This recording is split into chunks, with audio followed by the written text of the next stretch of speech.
Alright, so now we are going to work on the fuel pump wiring. So this is kind of how it is. Got the main power here, and then a little piece comes off, wire goes off to a relay, 12-volt relay, and that goes back to the fuel pump there.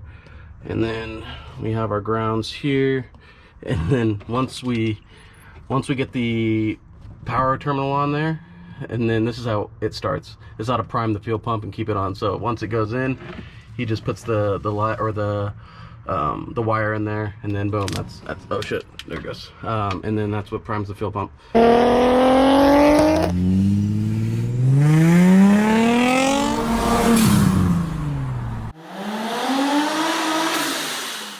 So what we are going to do today is we are going to cut this in half. One portion is going to go to a switch, and then it's going to go to a lead switch here, and then this side is going to come back down to the positive portion on the battery, so we can these ones, and we'll just put those ones on the side right there. And then I have these butt connectors so we can make sure that it is kind of weatherproofed. And shoot, I just realized I don't have a lighter. I need to go get a lighter. So yeah, that's today's project, and see how this goes, because this is kind of irritating of just opening up the trunk and just putting that wire on, plus it's not really sturdy. So let's get this going. Alright, so yesterday I made a mistake with the gauge of the wire. I used 16 gauge wire. Did I use 16? Yeah, I used 16, and I am going to put it to 12 gauge wire. So when I fired up the car, it kind of felt like it was hesitating to stay on, so I don't think it's getting proper voltage or current. So got to redo this and put 12 gauge in there. Alright, so I got a new package in. This one is for the 240. Since there's really nothing to really gauge the 240 on as far as gauges, the cluster don't work, of course, and then the tach don't work, and then the coolant don't work. So I ordered some gauges, some Prosport gauges. This one, which one is this one? I can see which one it is, but I got AFR, boost, oil pressure, coolant, and yeah, I think those are the only four I got. Let's check these out.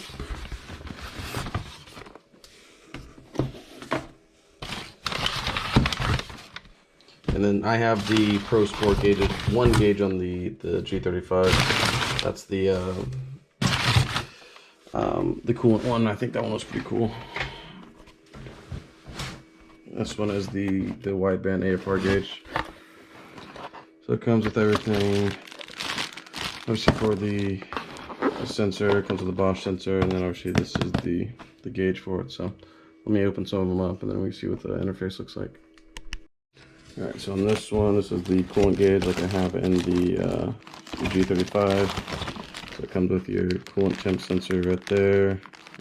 I don't know where I'm going to tap this on the 2JZ yet. I gotta figure out if there's any 1/8 MPT areas I can tap into that, but pretty much the same gauge that is in the G35. You can kind of set like the modes on it, and then the different colors that come in it. This one is the boost gauge, same thing, nothing different with the face. And then it does come with what do you call it, a whole harness, of course, and then vacuum lines, I believe. Yeah, this whole device in here comes with the vacuum lines, and then extra vacuum lines are right here, so we can get everything fitted up. And then there's a spot on the manifold that I can tap there, so no big problem there. And then this one is the oil pressure. Obviously same gauge. All the wiring comes with it for the gauge, and then it does come with obviously the oil pressure sensor itself. So I was trying to figure out where to tap on the 2JZ, whether it was going to be the block, the next to the oil filter, but I ended up buying a sandwich plate. Sandwich plate for the oil filter. Hopefully I have enough room in there. And then these, there's 4 ports on here, so if I want to use temperature I can. Let's see if I can do it one hand. Yeah, so this will screw in like that, and then obviously once I screw it all the way in, it's got some some thread lock in there, or some semi-Teflon or whatever you're gonna call it. But try to get that installed this weekend so we can kind of see the vitals on the car, and hopefully tune day will be next week and get all those things squared away. Alright, so I'm wiring my gauges here, and kind of what I was going to use, I took out the central like heating switches here, and I used a voltmeter, this voltmeter right here, to check what has power supply out of these prongs, out of these plugs that I'm not going to be using. The only one I need to use is the one for the hazard lights, because the blinker doesn't work if you don't use it. So I just pronged out of this big one right here. It looks like it had the biggest, that one? No, it's this one, sorry. It's this one right here. I used the power and ground out of that one and wired into these for my Prosport gauges. What's great about these, well, for the boost and other ones besides the AFR, there's like this daisy chain that kind of goes, let's see if I can put this back in. I was just gonna have the gauges sitting here. So there's a daisy chain that. So I got this, what was it, 12 by 1.25 threading, and I thought it was going to be this one here, or on the coolant neck, but it was wrong. And then I tried to take this one off, the actual coolant sensor, and see if it was going to fit right there, and just kind of utilize the temperature, and maybe plug it into the ECU from there, wire it. And then I snapped the head off of this sensor right here, so I had to go find a new one. So we got that one replaced. And then I found a company online for 2JZ Coolant Temp sensor adapter. And then there was this company, I forgot the company name, but they made one, and then they have 1/8 MPT fitting on the end, so I can screw in my temperature sensor for my gauge. So this is where I have it on the water neck right here. And I'm just gonna wire it all the way through and through the firewall. Then so I can have all my gauges working.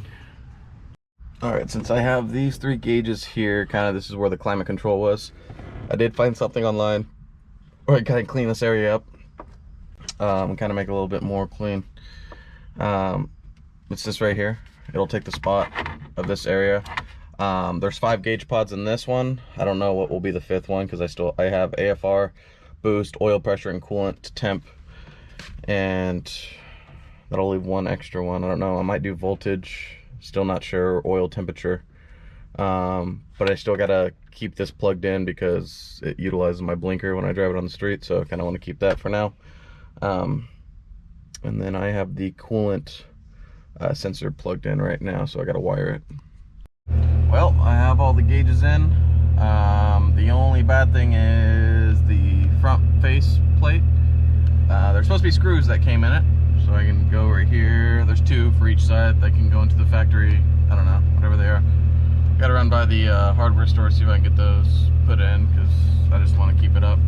So I just use some Gorilla Tape for now until I go by the hardware store and get some screws. But yeah, everything seems to be okay. Yeah, everything's reading. Water temperature's here, oil pressure's there, boost, and AFR. So like I said, I might do voltage here, so that's how she looks. Pretty clean setup, honestly.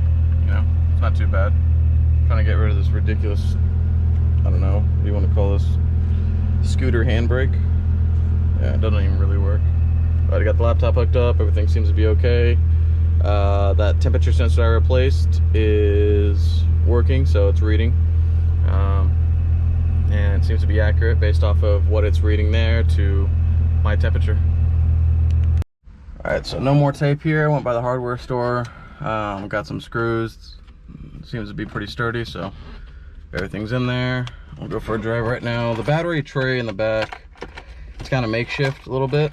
And there's only one side kind of post for the battery that goes across it. And then I just use zip ties on the other end, just so when I'm driving, the battery doesn't flop all the way around, because I did a little slide in this thing and the battery just tipped over, so make sure it's secure. But yeah, we'll go for a ride in this thing. Alright, get a little update for the S14. So we're taking off the ones that were on the car, whatever you want to call them, Celine wheels. And we're gonna move over to these bad boys right here. We got these ones. Made a sweet deal on these, so kind of wanted something else than these ugly ass wheels. Yeah, it's not too bad. They're 18 by 9.5 all the way around, so smaller tire on this. I'm kind of probably going to go to a wider tire, honestly, but we'll keep them on there for now until we find something. But yeah, see how these look. Honestly, not too bad. These actually look pretty good. That's what they look like on the car. I'll lower it down right now so we can see the fitment.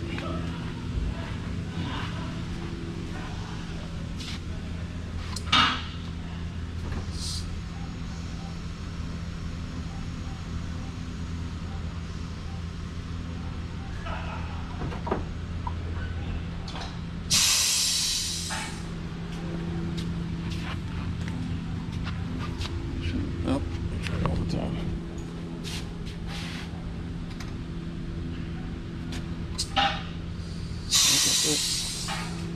Alright, so they look. Probably, yeah, definitely in the back. Make these a little bit wider. Other than that, they look pretty good.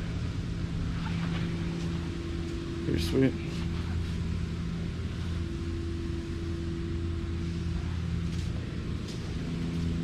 Yeah, it's got this angle kit on it, so they kind of poke out a little bit.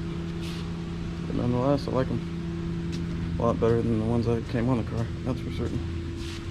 Alrighty, we'll keep you guys updated with everything that comes on this car.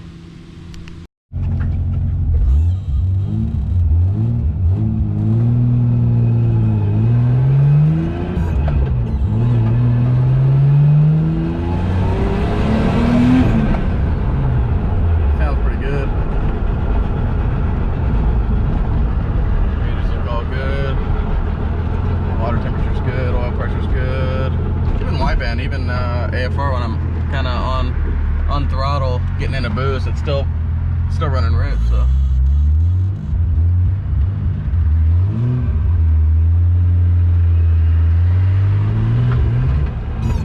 one problem that I have noticed in the car is every time I'm turning right, it feels like it's stalling out.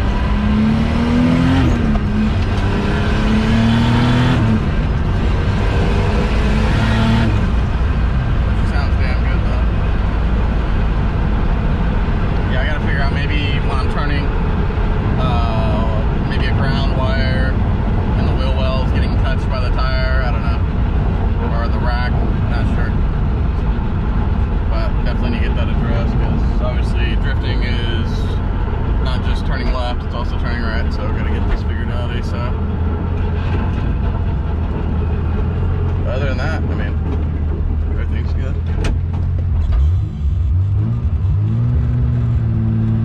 But other than that, I mean, the car's fine. But yeah, that's the update on the S14 drift car.